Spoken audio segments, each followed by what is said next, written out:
This is Gerardo Del Real with Resource Stock Digest. Joining me today is the CEO of Aguila Copper, Mr. Mark Saxon. Mark, great to have you back on. How are you today?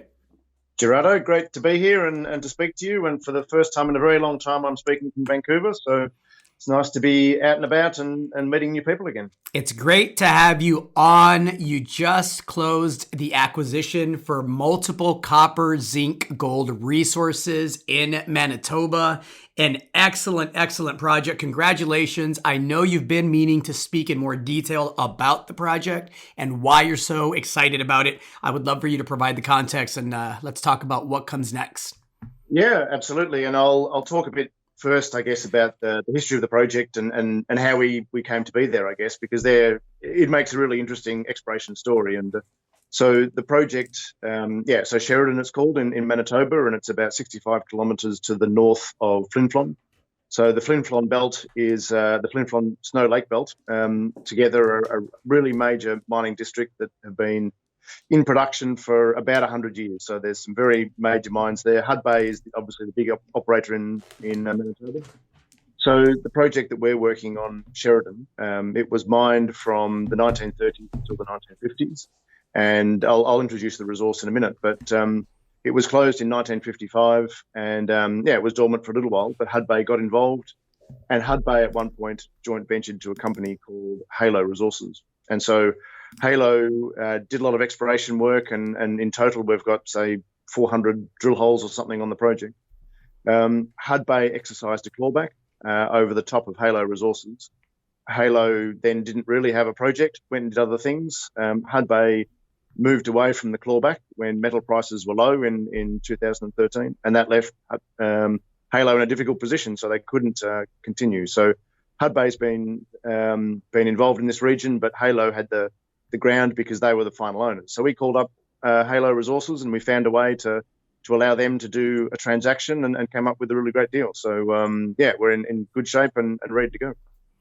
What comes next for Aguila? You've been very, very busy behind the scenes. I know for shareholders, sometimes it doesn't seem like there's a lot going on when you're vetting projects, when you're doing the due diligence that is required to pull off something like this.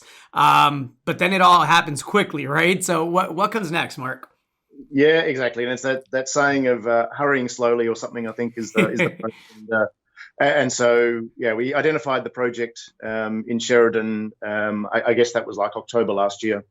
And it took us, this long just to sort of work out the legals and take a look at the data and make sure it was where we wanted to be. But we identified it really from first principles. And the idea was we were looking for resource stage copper projects that hadn't had a press release on them for a very long time. And so this hadn't had a public press release for about 10 years, despite having a number of resources on the property. And so we dug back into the history and identified that as a great target. So, obviously we can't, most of that has to happen under the radar and behind the scenes.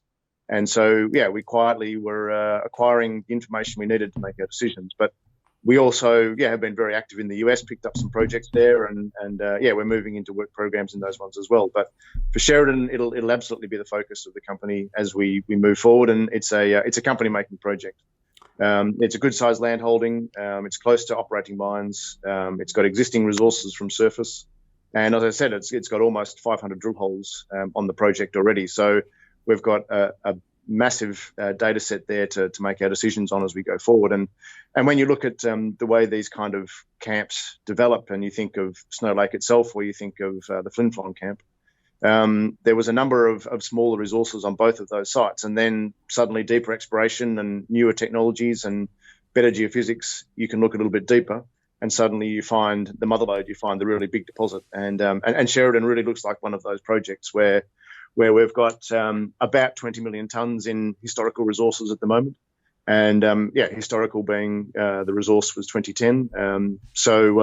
Reasonably recent historical. And so, we're in a position now to use all that data and drill deeper and find new ideas and find the real mother lode that sits associated with that 20 million tons. You're starting with a base, and I should mention this was using $3 per pound copper prices, $1,000 gold prices, and $1.05 per pound zinc prices. But you're starting with a base of, and correct me if I'm wrong, it's just over 360 million pounds of copper across all categories. You can throw in nearly 500 million pounds of zinc and some gold and silver credits there as well.